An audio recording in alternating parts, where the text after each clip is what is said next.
Hi everyone, my name is Vanessa van Dijk, and in today's video I want to talk about something that confused me for almost 2 years while tracking my acne very closely.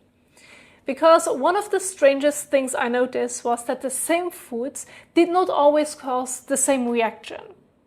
Sometimes pizza would break me out badly. Other times almost nothing happened. The same thing happened with cheese, with bananas, with olives, with fermented foods. Even with foods that people online often call healthy or anti-inflammatory. And honestly, for a very long time, I kept trying to find the one ingredient that explained everything. At first I thought it was preservatives, then toxins, then pesticides, then histamine, then dairy proteins, then saturated fat, then maybe high glycemic foods, and then anti-nutrients. Because when you're constantly reacting to foods inconsistently, your brain naturally tries to search for a hidden explanation. And some theories seem to make sense temporarily. For example, avocado worked very well for me, and because it has this thick outer shell, I started wondering if maybe pesticides or surface contamination were part of the issue.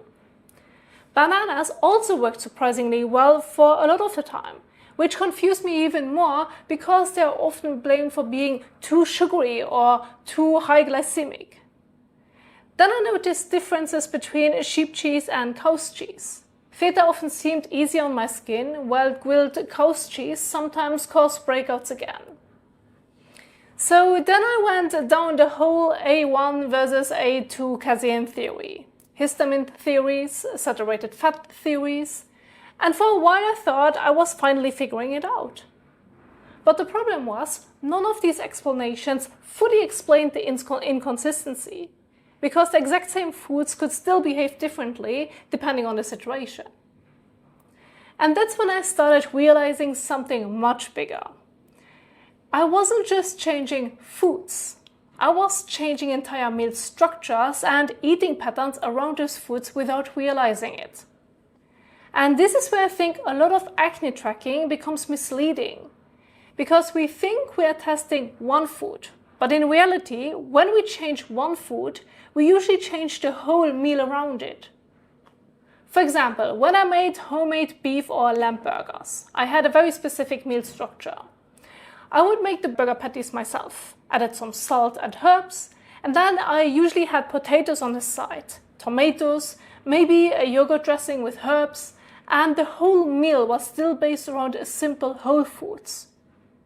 So yes, there was salt in that meal, but there were also potassium-rich foods in that meal, like potatoes, tomatoes, sometimes avocado, sometimes other fruit around the same day.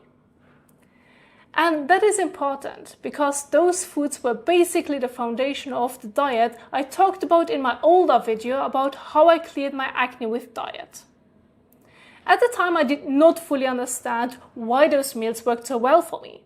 I just knew that when I ate that way, my skin cleared up. But looking back, those meals had something very specific in common. They were not just healthy. They were very rich in potassium and they were based around simple whole foods. So even when there was salt, the whole mineral context of the meal was different. But when I made chicken meals, the entire structure changed.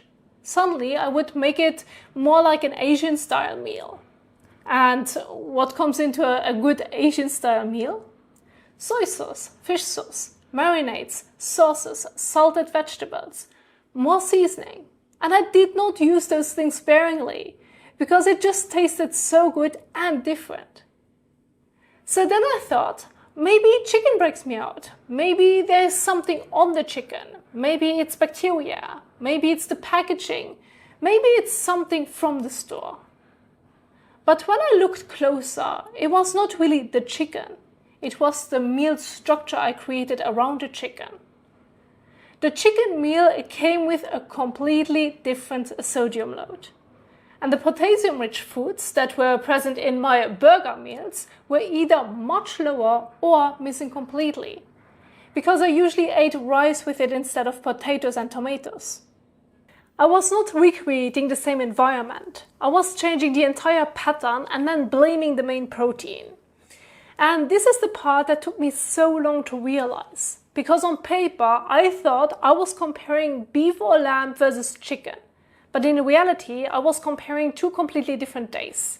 Different sauces, different side dishes, different sodium intake, different potassium intake, different processed food exposure, different total load. And sometimes even different eating behavior later in the day. Because if I had chicken, I would also be more likely to think, okay, that was already a pretty healthy meal for today, and I did not have my homemade burger patties today, so maybe later I can have something else. And then suddenly the day also included fries, store-bought food, processed food, or another salty meal. So what looked like a reaction to one specific food often came with an entire different dietary pattern attached to it. And honestly, I did not fully realize this until I started looking back through my tracking. Then the same thing happened with pizza. For a long time, pizza confused me because one specific Domino's pizza worked surprisingly well for me. It was the thin and crunchy salami pizza.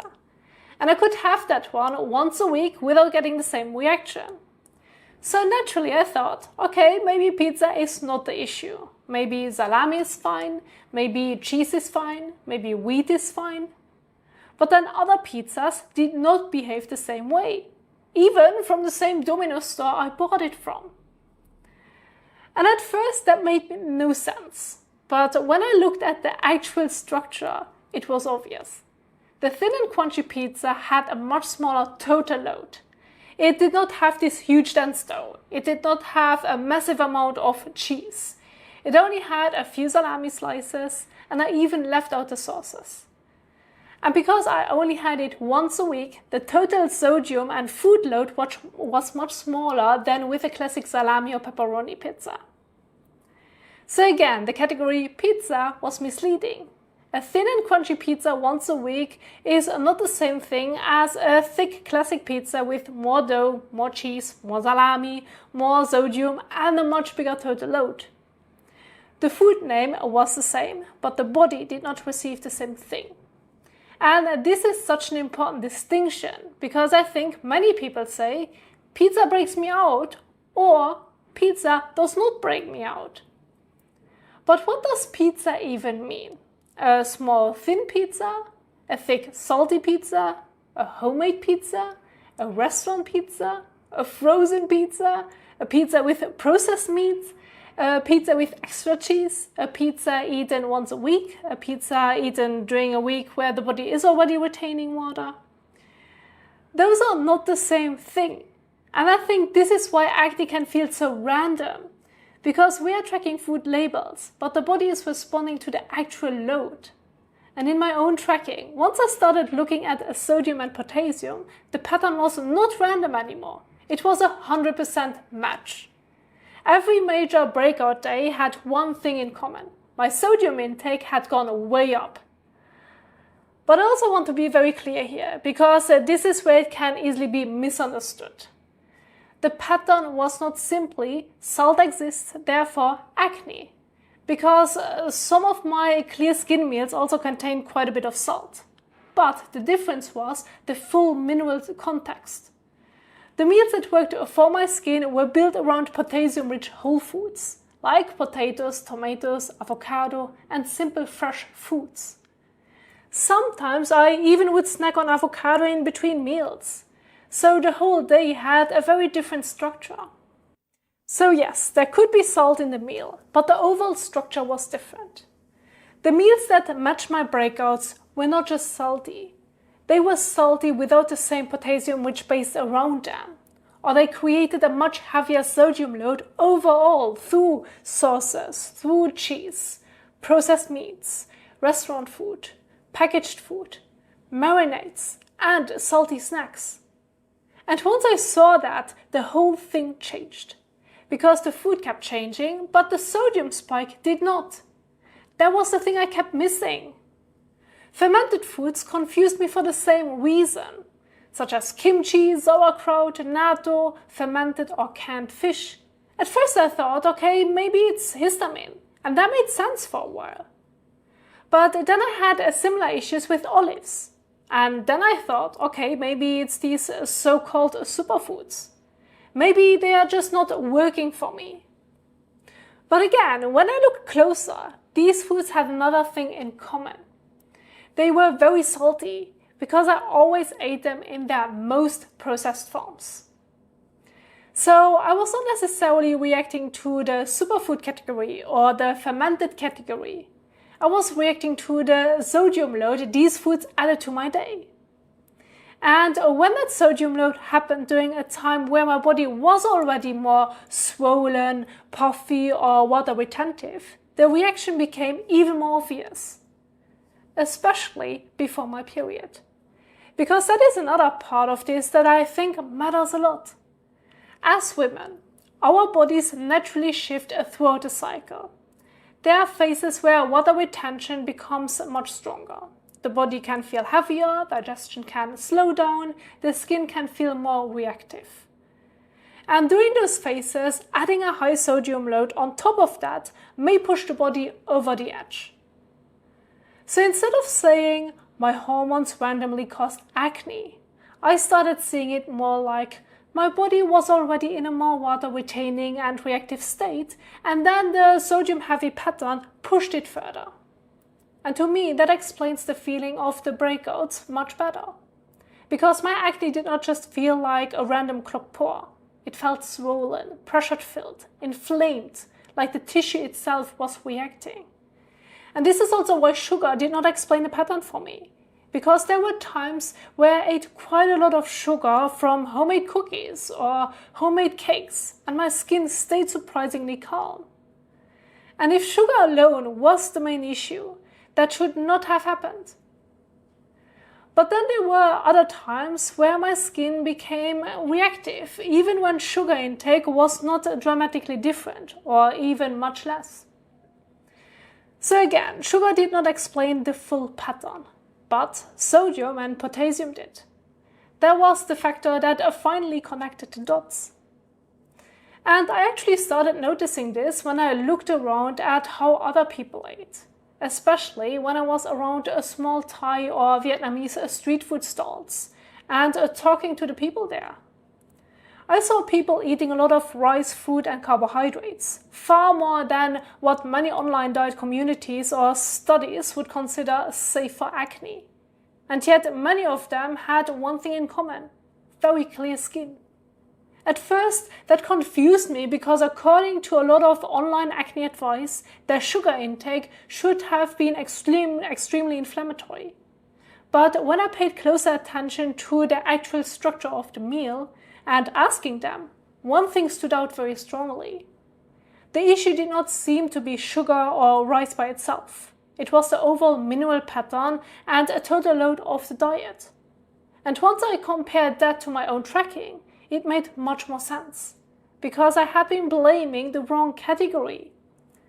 I was looking at sugar, I was looking at dairy, I was looking at histamine, I was looking at gluten, I was looking at anti-nutrients, I was looking at pesticides or other toxins. But the thing that matched my breakouts exactly was the sodium-heavy pattern, especially when it was not balanced by the same potassium-rich whole food structure. And I know this is not the usual way people talk about acne. Usually the conversation is it hormones? Is it sugar? Is it dairy? Is it bacteria? Is it oil? Is it clogged pores? And I'm not saying those things play no role, but for me, they did not explain the start of the pattern. The pattern became clear only when I stopped asking what food caused this breakout and started asking what did the entire day do to my body. Did it make me more swollen? Did it make me retain water? Did it slow my digestion? Did it make me feel heavier? Was the sodium load high? Were the potassium-rich foods missing? Was I eating more processed food? Was my body already in a cycle phase where it was more sensitive? That is when the breakouts stopped looking random. And that is why I now think the phrase trigger food can be misleading, Because a food is not just one thing. A food exists inside a pattern.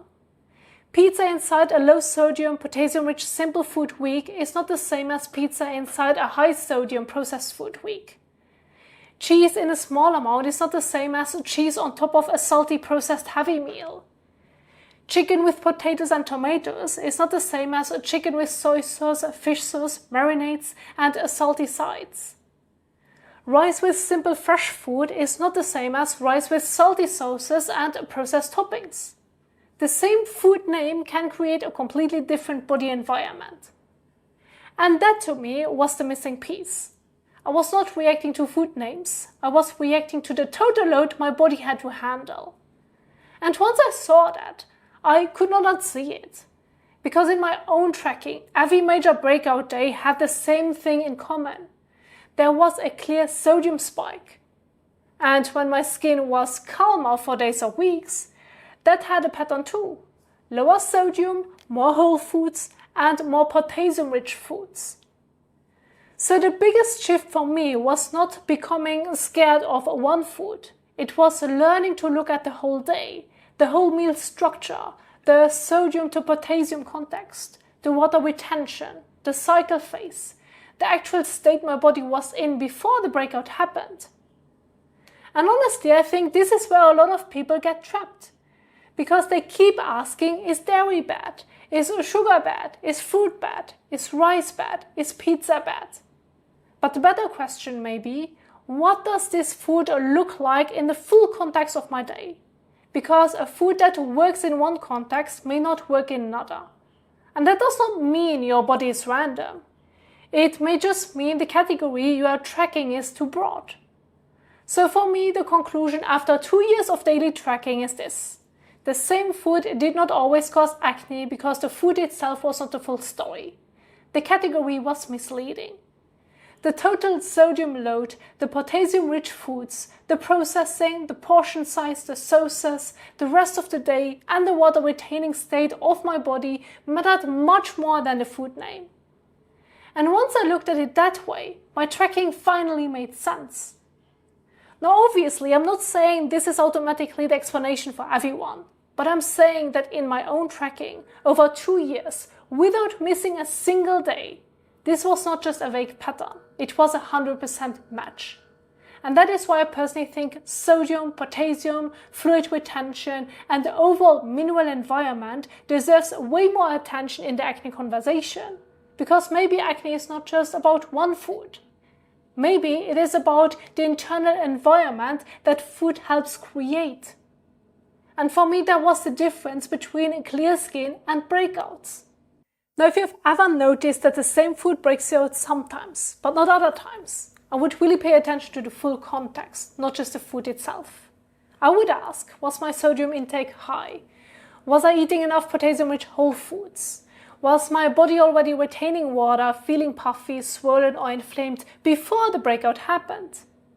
Because that is where the pattern may actually be hiding. Maybe it is not always one single food causing the breakout. Maybe it is the state your body was already in. And sodium and potassium may be two of the biggest things influencing that fluid balance. Now, if you have any thoughts or experiences with this yourself, feel free to leave them in the comments below.